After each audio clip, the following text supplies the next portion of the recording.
Yo, what's good, YouTube? Reese Rich here. Welcome back to another episode of Custom Creations, where I give breakdowns of custom figures I've made. And the custom figure that I'm breaking down today is my custom Harley Quinn. Now, personally, as a fan, I'm not the biggest fan of Harley Quinn. I don't hate the character or anything. She's never been one of my, top characters, but obviously I know a lot about her since she revolves around Batman and the Joker. And obviously, going back all the way to the animated series and her inception, she's become one of the more popular characters in DC, which you can really see in recent media such as TV shows, movies, video games, whatever. And especially, more popularly, Margot Robbie's portrayal of her in multiple DC movies. Now, what we have here is my custom red and black Harley Quinn.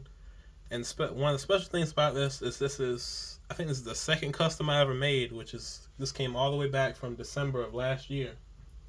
Now, this is based on the Birds of Prey figure that McFarlane made, which is currently one of only 3 Harleys made. Now, it originally came in all gold with suspenders, but early customizing days I decided, just got done doing a Batwoman, why not stick with doing red and black? So I tackled this as it wasn't too hard at the time, and so I learned stuff later that I could have done to make it better. So I might go back and try to tackle this, but I'm not sure.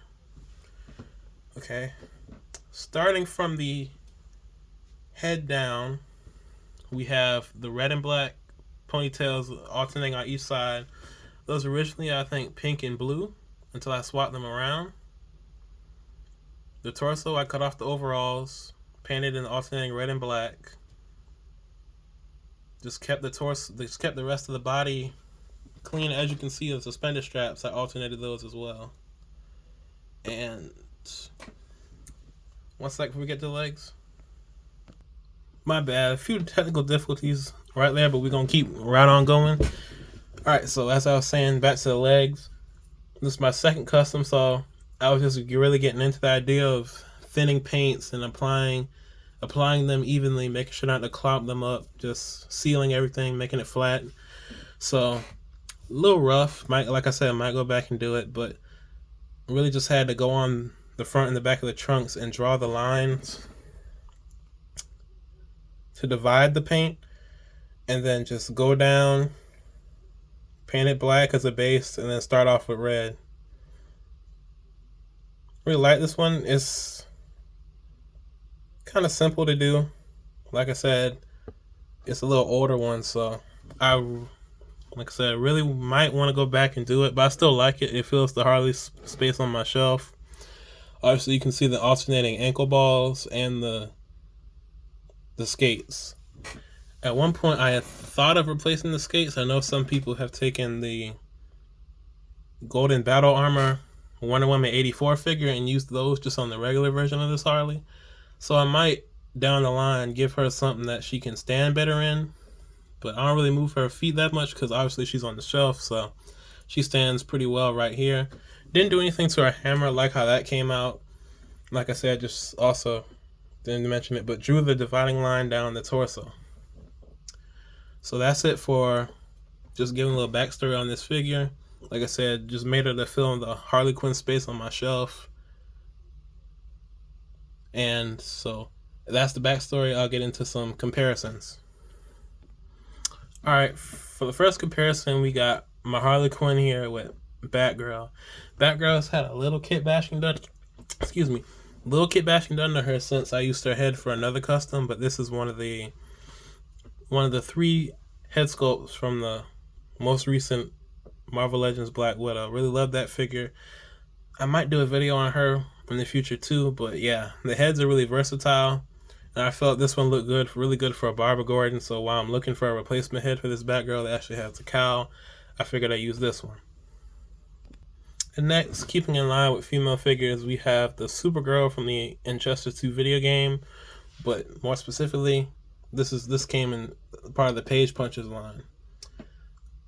I've seen a bit, not contention, but I guess people go back and forth over this figure. Mainly not because of the design from the game, but actually the head. I know a bunch of people call her Super Karen, but me personally, I like it, especially with the black wash, I think that is.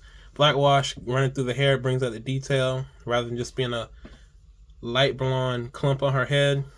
I've seen a lot of people use this head and body for a power girl, which I've seen work really well.